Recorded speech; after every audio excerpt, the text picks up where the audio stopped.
TET classes में आप सभी का स्वागत है। सी टेट दिसंबर 2022 से संबंधित आज का टॉपिक है बाल केंद्रित शिक्षा एवं प्रगतिशील शिक्षा। तो देखिए, बाल केंद्रित शिक्षा और प्रगतिशील शिक्षा में हम लोग पहले अध्ययन करेंगे बाल केंद्रित शिक्षा।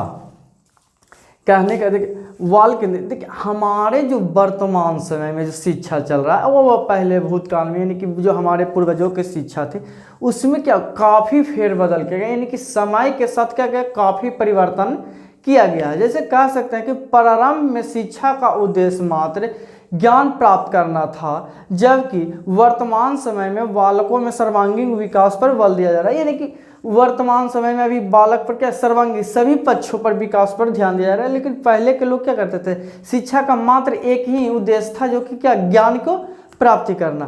कहने का अर्थ है कि शिक्षकों को उनके प्रशिक्षण महाविद्यालय में मनोविज्ञान का विषय पढ़ाया जा रहा है। वर्तमान में उद्देश्य स्पष्ट है कि बालक को समझना होगा, यानी कि जो बालक को समझना हो कि आखिर उसके व्यवहार को क्या जानना, यानी कि व्यवहार कैसा कर रहा है, उसकी रुचि क्या है, ये सभी को क्या हो जानना होगा। तभी हम उसे क्या कर सकते हैं, सिखा सकते हैं, अच्छी तरह से सिखा सकते हैं। भारतीय शिक्षा मनोवैज्ञानिक यानी कि बाल विकास यानी कि बाल केंद्रित शिक्षा पर भारतीय मनोवैज्ञानिक एक थे गीजू भाई ने बाल केंद्रित शिक्षा पर विशेष बल दिए। यानी कि कहने का अर्थ है उनका कि गीजू भाई ने थे जो कि क्या किया, बाल केंद्रित यानी कि बाल केंद्रित शिक्षा पर बहुत ही बालकों को केंद्र में रखकर क्या किया जाए, अध्ययन कराया जाए। यानी कि जो पहले के जो हमारे पूर्वज थे वहाँ चल रहा था शिक्षक केंद्र, यानी कि शिक्षक को मात्र यही रहता था कि वह किसी प्रकार से बच्चे को क्या ज्ञान प्राप्त करा दिया जाए। लेकिन आज वर्तमान समय में बाल केंद्रित शिक्षा के अंतर्गत क्या हुआ कि हम इसे बालक को केंद्र में, शिक्षक मात्र एक मार्गदर्शक के रूप में रहेंगे।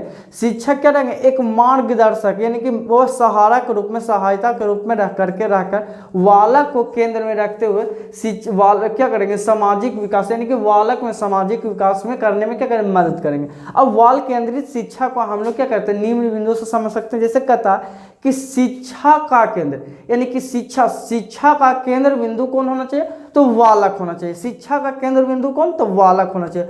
बालक की रुचि, प्रवृत्ति, क्षमता को ध्यान में रखते हुए बालक को क्या करा जाए, अधिगम करा जाए। यानी कि अधिगम के समय बालक की सभी पक्षों पर ध्यान दें, उसकी क्षमता क्या है, उसकी रुचि क्या है, उसकी क्या हुआ, किस प्रकार से रुचि ले रहा है सीखने में, तो सभी केंद्रों को क्या ध्यान देकर हम क्या करेंगे, बालक को हम सिखा सकते हैं। कहता बालक को सिखाने के क्रम में दैनिक समस्याओं को ढूंढ कर, यानी कि जो उसका कठिन समस्याएं, रोजाना की जो समस्या है उसे दूर करने के लिए क्या किया जाए, प्रयास किया जाए, तो कि वह प्रयास होने पर बालक तीव्र गति से सीख सके। तो यह था हमारा बाल केंद्रित शिक्षा। बाल केंद्रित शिक्षा को सीधी सी अर्थ में, सरल अर्थ में समझना चाहेंगे तो सीधी सी भाषा में, सरल भाषा में कह सकते हैं कि बालक को शिक्षक के केंद्र बिंदु बालक होना चाहिए, ना कि शिक्षक। यानी कि जो पहले पूर्वजों में चल रहा था, पहले के लोग कर रहे थे कि शिक्षा का मात्र उद्देश्य था, शिक्षा केंद्र चल रहा था जिसमें कि मात्र उद्देश्य था कि बालक को किसी प्रकार से ज्ञान प्राप्त करा देना। लेकिन आज है जो कि वर्तमान समय में है, जो कि बालक को सिर्फ सर्वांगीण विकास करना है, सिर्फ ज्ञान नहीं, वह सभी क्षेत्रों में उसको विकास करना है। तब हम उसे बाल केंद्रित शिक्षा के अंतर्गत बालक को हम क्या करेंगे, सिखाएंगे। यानी कि बालक को शिक्षक के केंद्र में रखकर हम सिखाएंगे, जब शिक्षण प्रणाली कराएंगे तो वह कहलाएगा बाल केंद्रित शिक्षा।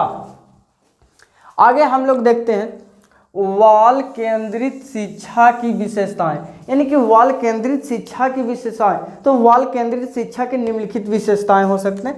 पहला, बालक। देखिए बालक, सर्वप्रथम तो बालक ही है, जो कि बालक सीखने वाला कौन है, सीखने वाला बालक है।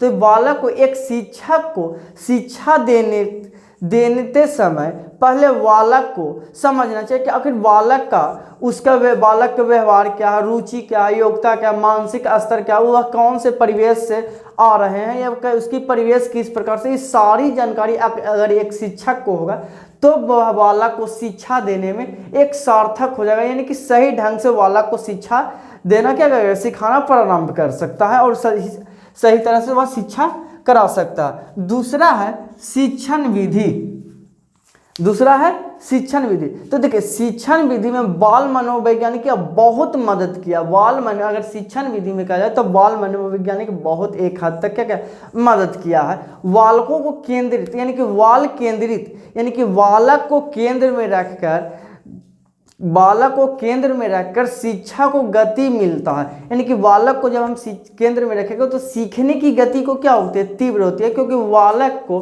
कैसे पढ़ाना चाहिए, यानी कि बालक को कैसे पढ़ाना चाहिए, क्या पढ़ाना चाहिए, कैसे वह सीखेगा, ये सभी बिंदुओं को क्या होगा ध्यान में रखकर अगर बालक को हम सिखाते हैं तब वह एक महत्वपूर्ण शिक्षण विधि कहलाता है।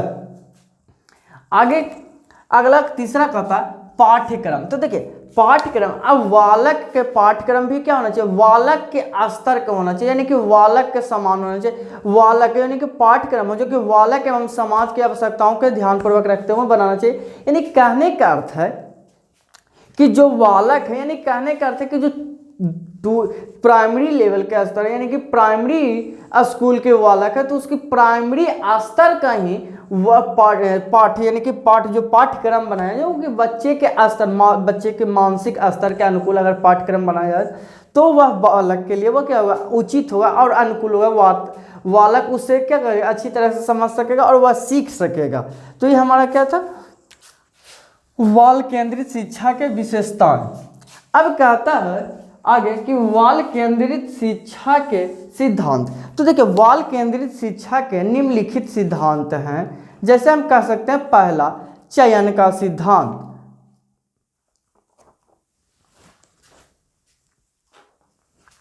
पहला है क्या, चयन का सिद्धांत। बाल केंद्रित शिक्षा का सिद्धांत यानी कि पहला हम कह सकते हैं चयन का सिद्धांत। तो देखिए चयन का सिद्धांत कहता है कि बालकों को जो पाठ्य पुस्तक यानी कि पाठ्य पुस्तक, पाठ्य सामग्री या बालक की योग्यताओं के अनुरूप विषय वस्तु का चयन करना चाहिए। कहने का अर्थ है कि जो बालक सीखने वाला है या जो सीख रहा है उसका जो चयन, जो कि पाठ्य सामग्री या पाठ्य पुस्तकों या जो शिक्षण विधियां या शिक्षण प्रणालियां का हम चयन करेंगे वह बालक के मस्तिष्क के अनुसार यानी कि बालक के स्तर के अनुसार होगा। तो वह सिद्धांत क्या होगा, बहुत ही उचित होगा और सार्थकता होगा कि बालक की सापेक्ष है, क्योंकि बालक वह स्तरों को, बालक के स्तरों को सापेक्ष है। अगला कहता है दूसरा प्रेरणा का सिद्धांत। तो देखिए बालक में एक प्रेरणा जागृत करना चाहिए। तो बालक में प्रेरणा जागृत करने के लिए विभिन्न प्रसिद्ध व्यक्तियों को क्या उदाहरण देकर हम क्या करते हैं, उसमें प्रेरित कराएंगे, यानी कि उसको प्रेरणा जागृत कराएंगे ताकि बालक क्या होगा, सीखने में अग्रसर हो।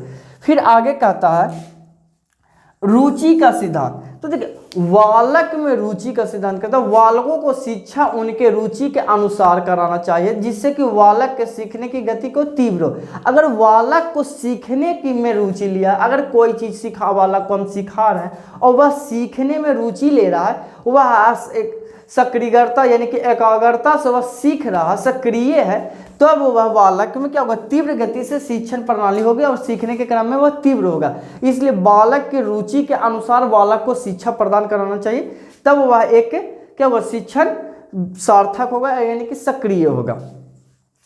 आगे कहता है चौथा सर्वांगीण विकास का सिद्धांत। कहने का अर्थ है कि बालकों को उसके सभी पक्षों को विकसित करने पर बल देना चाहिए, तभी बालक के सर्वांगीण विकास होगा। कहने का अर्थ है कि बालक को सर्वांगीण सभी पक्षों, किसी एक क्षेत्र में नहीं, यानी कि वह ज्ञान के क्षेत्र में जानता है तो सिर्फ ज्ञान, वह और भी कौशल जानते हो जैसे क्रिकेट खेलना, बैडमिंटन खेलना, चेस, कैरम बोर्ड खेलना, चेस खेलना, यानी कि और भी नृत्य हो गया, सिंगिंग हो गया, बहुत सी कलाएं में क्या होता है, कुछ बच्चे अलग से भी निपुणता होती है, उनके पास अलग कौशल होते हैं, लेकिन उन कौशलों को भी पहचान कर उस कौशलों के क्षेत्र में भी उस बालक को क्या अग्रसर किया जा सकता है, यानी कि आगे की ओर बढ़ाया जा सकता है। तो इसलिए बालक को हर क्षेत्र में यानी कि सभी पक्षों को ध्यान में रखकर अगर हम शिक्षण प्रणाली का प्रयोग कर रहे हैं और शिक्षण विधियों को तो सभी सर्वांगीण विकास करा रहे हैं, सभी क्षेत्रों में विकास करा रहे हैं, तो वह एक क्या कहलाएगा, सर्वांगीण विकास का सिद्धांत कहलाएगा। आगे कहता है प्रगतिशील शिक्षा।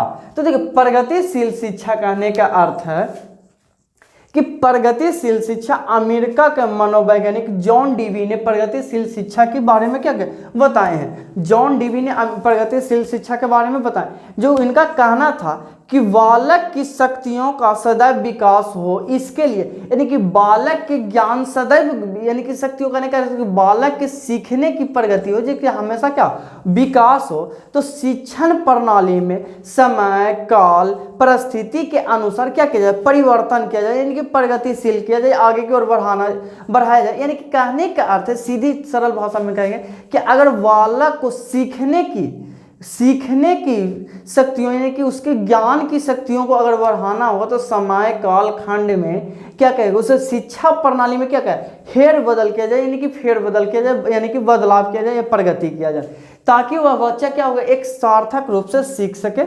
तो आज के लिए इतना ही। जय हिंद, जय भारत।